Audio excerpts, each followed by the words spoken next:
Salut à tous et bienvenue en Ariège.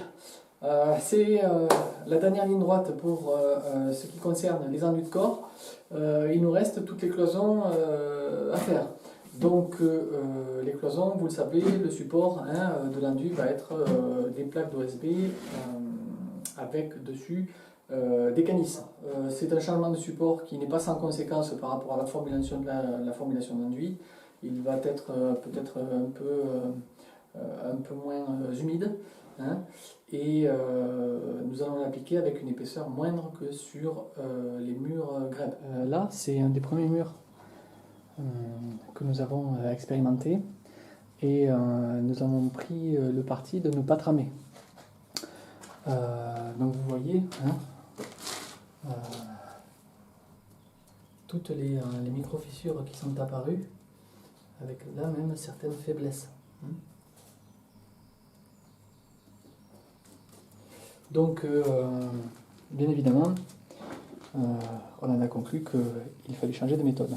Là, on est parti sur une épaisseur quasiment égale à celle qu'il y a sur les murs périphériques, à savoir quasiment 2 cm. Donc, on a décidé de changer notre fusil d'épaule. Déjà, de tramer sur toute la surface des murs, de travailler avec des mortiers un peu moins humides, et surtout d'utiliser une taloche, ou plutôt une platoir, qui va nous permettre d'enduire sur une épaisseur beaucoup moins importante. Sur le R+1, donc vous voyez les cloisons là derrière moi, sur le même support, OSB canis. Donc là on est sur un enduit au total qui doit faire un petit centimètre d'épaisseur. Donc on a la canisse et par-dessus un petit 5000. Voilà, pour qu'ensuite l'enduit de finition vienne reboucher tout ça et puis faire notre surface. L'avantage de ça, c'est quoi? C'est que on a un temps de séchage plus rapide, et a priori, au jour d'aujourd'hui, là ces murs ont été faits il y a à peu près une semaine, beaucoup moins de fissuration. Donc on est sur le cahier des charges qu'on s'est donné, une couche de corps qui ne fissure pas et qui sera un bon support pour un enduit de finition. Voilà. Maintenant, on va voir les outils qu'on utilise pour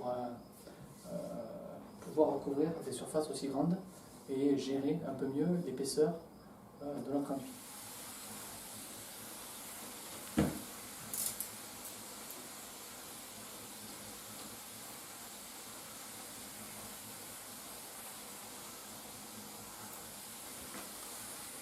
Donc là c'est toujours pareil, mon sol fini sera plus 8, donc je vais quand même là l'enduire, mais voilà. C'est que pour tout ce qui est canis, je me suis procuré cet outil-là. Donc ça c'est un des participants qui était venu sur la paille. Les participants qui étaient un useur, qui est du coin, qui est repassé là, il a envie de se faire la main un petit peu, ça faisait un moment qu'il était confiné, quoi. Il m'a montré ça et ça m'a beaucoup plu. J'ai de suite pensé que ça pourrait être d'une grande utilité pour les cloisons. En fait, c'est un platoir de plâtrier qui se tient à 2 mains, qui fait 52 par 14, avec une lame biseautée, qui va me permettre de charger, d'y mettre de la matière et de pouvoir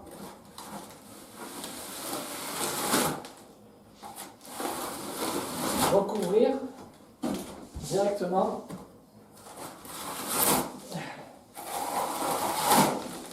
une surface, et gérer la planéité beaucoup plus aisément. Donc c'est un bel outil qui permet, là effectivement on ne projette plus, il y a les ayatollahs de l'enduit qui sont favorables à la projection de l'enduit sur le support, qui vont peut-être hurler en voyant ça, mais voilà, c'est comme ça. J'opte pour cette solution. Il y a plusieurs écoles, et vous verrez si vous discutez avec des diffuseurs. que selon les expériences de chacun, tout se dit. Il y a le b.a.-ba et il y a les expériences de chacun. C'est pas facile de s'y retrouver, mais si on fait la synthèse, il y a quand même des trucs de base à retenir. Et après, il faut expérimenter. Donc voilà, vous recouvrez quand même une belle surface avec cet outil. Ça permet quand même de...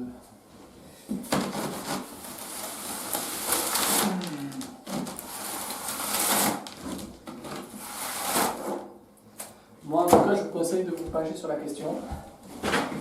Si vous avez de grandes surfaces, et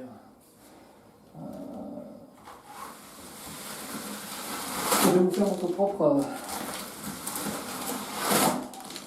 retour d'expérience. Voilà, là directement quand même, pour la gestion du plan, chose qui est primordiale en fait, qui est la priorité pour une couche de corps, c'est d'obtenir un plan de manière à ce que l'anus de finition puisse être talochable facilement. C'est le principal cahier des charges d'une couche de corps.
Voilà, donc là j'ai laissé reposer le mur pas longtemps, le temps que j'en fasse un autre. Et vous voyez, c'est loin d'avoir ne serait-ce qu'un tout petit peu séché. Donc voilà, contrairement aux autres murs, là je ne taloche pas immédiatement à fresco. Là, un petit peu passer un peu, histoire que ça tire un peu. Et voilà, pour ce qui sera des enduits de finition, là je pense qu'on va bien faire ventiler la maison. Je vais m'attarder sur d'autres postes, et on reviendra quand les murs seront bien secs à cœur.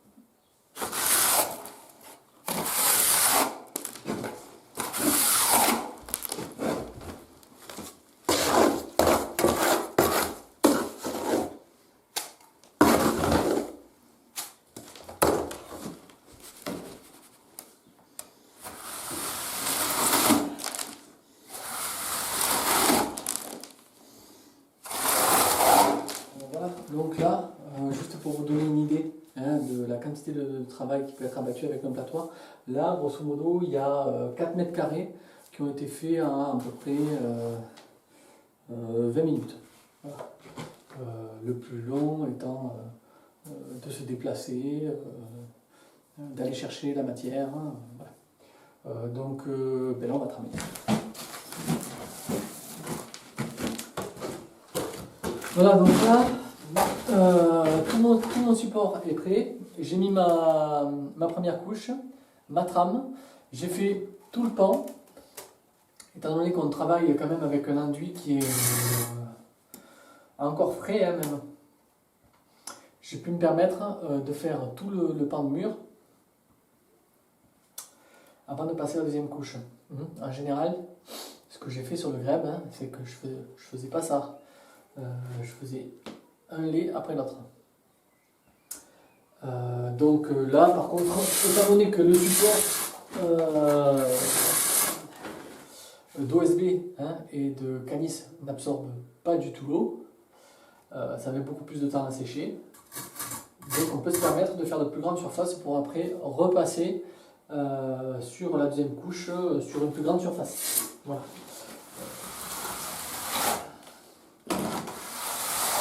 Voilà. Alors à chaque fois, il y a un petit surplus. Je prends contre mon arrêt et voilà. Contre le bois, c'est toujours délicat de ramener la matière. Et bon, j'ai un voisin plâtrier qui m'a donné l'info.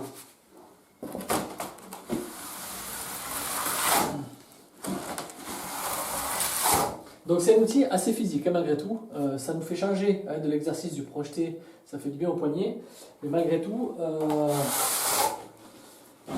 il faut gainer quoi, pour pas se péter le dos. Ce platoir fait 52 par 14, il y en a des plus petits, il y en a des plus gros. Après il faut bouger la matière.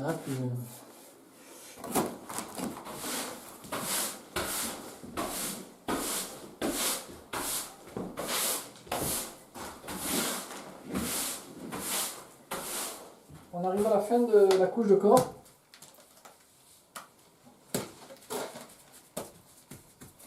Et pour terminer en beauté, j'ai décidé de m'amuser un petit peu avec le deuxième œil de bœuf. À savoir le faire, on va dire, entièrement à la main, essayer de faire différemment que là-haut. Dans le sens où là-haut j'ai voulu avoir un rendu un petit peu octogonal et là je vais opter pour un rond. On est dans la serre, je sais pas, ça me parle plus et puis j'avais envie d'essayer vraiment de travailler avec le matériau taille quoi. Et c'est assez fun, donc voilà. Va s'en suivre, comme après chaque étape clé du chantier, une courte période de repos pour se ressourcer en famille. Et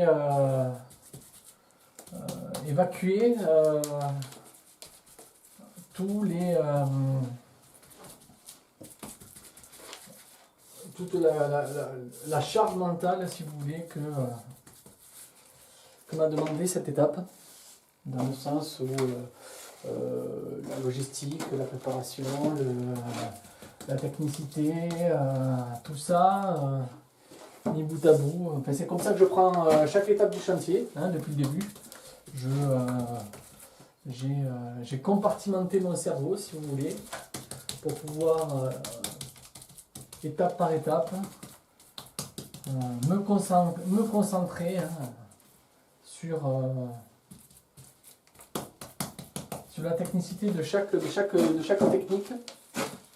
Parce que bien évidemment, comme je vous l'ai dit, je ne suis pas un useur, je ne suis pas un pailleux, même si je suis convaincu de ce matériau, je veux dire, c'est pas... même si je suis convaincu de ce matériau, que j'ai dû faire et tout, que j'ai fait quelques fois, à l'échelle d'une maison, voilà, ça se réfléchit différemment. Bon, voilà, cette dernière vidéo consacrée à la couche de corps qui se termine. Si je peux faire un bilan rapide sur cette étape du chantier, je pourrais vous dire que ça a été une étape assez agréable. La terre est vraiment un matériau sympa à travailler, déjà parce qu'on ne risque rien, hein, concrètement, dans le sens propre comme dans le sens figuré. On a mis à peu près 20 jours, hein, même exactement 18 jours, pour faire la totalité de la maison. C'est honorable, c'est mieux que ce que je pensais. Mieux que ce que je pensais parce que j'ai eu le soutien de Valentine qui est venue et qui a mouillé le maillot pour m'aider à faire ces enduits. On va laisser s'écouler un bon gros mois, voire un bon gros mois et demi, on va voir selon la météo, hein, pour que les enduits sèchent en profondeur, hein, et complètement. Théoriquement, hein, on va dire que les induiseurs, hein, font une couche de finition 3 mois après le séchage des enduits de corps. Alors là, c'est des enduits de corps assez fins, donc je pense qu'un mois et demi devrait suffire. Mais s'il faut plus, il y aura plus. Et les prochaines étapes du chantier, on va s'occuper du toit, on va insuffler la ouate et mettre les sous-fasses. On fait tous les métrés pour le lambordage du parquet et bien sûr les surfaces à parqueter. On va s'occuper également du colombage, le colombage qui va être finalement habillé avec de la BTC, donc des briques en terre crue. Ça me donnera l'occasion de vous montrer ce qu'on fait dans le coin, en Ariège, en matière de briques. Voilà, on réfléchit aussi à inclure dans le colombage quelques vitraux. Donc ça, c'est des idées qui sont en cours de réflexion, hein. Il va falloir aussi faire de visite tout ça pour savoir si on ne sort pas des clous outre mesure.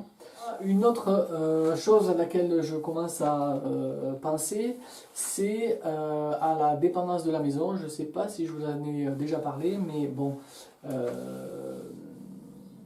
il est question qu'il y ait une dépendance à la maison. Il va sûrement finir par être un garde-manger au vu de notre goût pour la transformation de ce qu'on produit et du fait que nous aimerions tendre à avoir un maximum de choses qui viennent de chez nous. Donc il va y avoir un bâtiment d'une vingtaine de mètres carrés, 15 probablement, que je souhaite faire en botte porteuse. Donc c'est une technique de construction qui a son charme, que j'aimerais bien expérimenter, pour vous dire la vérité, parce que j'en ai beaucoup entendu parler, j'ai des amis qui l'ont pratiqué. J'aimerais faire comme je l'entends. J'ai quelques idées par rapport à la mise en œuvre de ça, en gardant bien sûr les standards, on va dire, de mise en œuvre, hein, mais voilà, j'aimerais expérimenter quelques trucs et je vais faire ça probablement sur cette dépendance. Ça nous permettra quand même d'avoir une mise en œuvre beaucoup plus rapide qu'une ossature et des coûts vraiment retenus. Voilà, autre chose, hein, parce que comme d'habitude, vous le savez, faire une maison, c'est penser à plusieurs choses à la fois. Il va falloir s'occuper du pluvial, donc l'installation des gouttières, hein, des descentes plus exactement, et la mise en œuvre de tout le réseau d'eau pour la maison. Donc, beaucoup de choses, hein, mais en même temps c'est normal parce qu'il faut taper dedans, les beaux jours sont là et c'est la dernière ligne droite. Donc il faut faire feu de tout bois.